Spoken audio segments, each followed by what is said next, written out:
గోంగూర పేరు చెప్తే నోరూరని తెలుగువారంటూ ఉంటారా అండి? తెలుగువారికి అమితంగా ఇష్టపడే గోంగూర, నాన్ వెజ్ ప్రియులు ఎంతో ఇష్టపడే మటన్.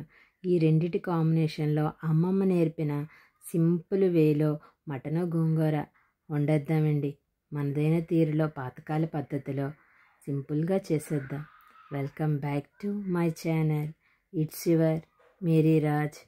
ముందుగా మనం గోంగూరని ఏరి శుభ్రం చేసి పక్కన పెట్టుకుందామండి. మన గార్డెన్లో వచ్చిందండి, చూడండి ఎంత బాగుందో కదా. ఇప్పుడు చిన్నగా చాప్ చేసుకున్న ఆనియన్స్, కరివేపాకు, మటన్ను శుభ్రం చేసి పక్కన పెట్టుకుందాం. ఇప్పుడు పొయ్యి వెలిగించి బాండీ పెట్టుకొని 2 గరిటెల నూనె వేసుకుందాం. నాన్ వెజ్ కొద్దిగా ఆయిల్ ఎక్కువే పడుతుందండి. ఇప్పుడు కట్ చేసి పెట్టుకున్న ఉల్లిపాయలు, కరివేపాకు వేసుకొని కొద్దిగా లైట్ పింకిష్ వచ్చేంత వరకు వేపుకుందామండి. ఇగో ఈ విధంగా వస్తే సరిపోతుంది. ఇప్పుడు శుభ్రం చేసి పెట్టుకున్న మటన్ వేసి మీడియం ఫ్లేమ్లో 2 నిమిషాలు కలపాలండి. ఇలా కలిపితే నీరు వదలడం స్టార్ట్ అవుతుందండి. ఇదిగోండి ఇలా నీరు వదిలింది కదా. ఇప్పుడు ఈ స్టేజ్లోనే 1 టేబుల్ స్పూన్ అల్లం వెల్లుల్లి పేస్ట్, గరం మసాలా, 2 టేబుల్ స్పూన్ల కారం, ధనియాల పొడి, 1/2 స్పూను పసుపు వేసుకొని కలుపుకుందామండి. ఇది బాగా కలిసిన తర్వాత ఉప్పు కొద్దిగా తగ్గించే వేసుకోండి మటన్లోని. చూసారా ఇలా ఏగుతుంది కదా. ఇలా మొత్తం నూనె పైకి తేలేంత వరకు వేపుకోవాలండి.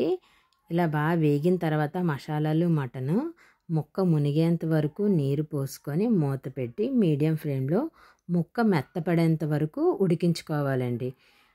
అదే మీరు కుక్కర్లో అయితే 4 విజిల్స్కి ఉడుకుతుందండి. ఇప్పుడు మనం గోంగూరని శుభ్రం చేసుకొని పక్కన పెట్టుకుందామండి. ఈలోగా నీరు ఊరుతుంది కదా.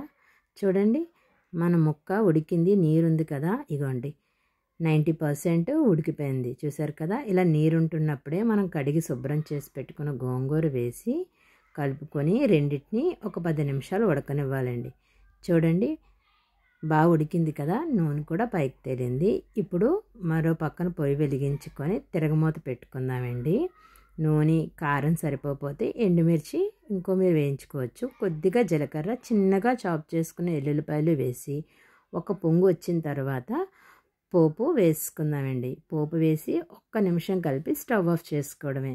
మన గోంగూర మటన్ రెడీ అయిపోయిందండి. మీరు ట్రై చేసి ఎలాగుందో కామెంట్ చేయండి. మీరు ఫస్ట్ టైం నా ఛానల్ చూస్తున్నట్లయితే please share and subscribe my channel. Thank you.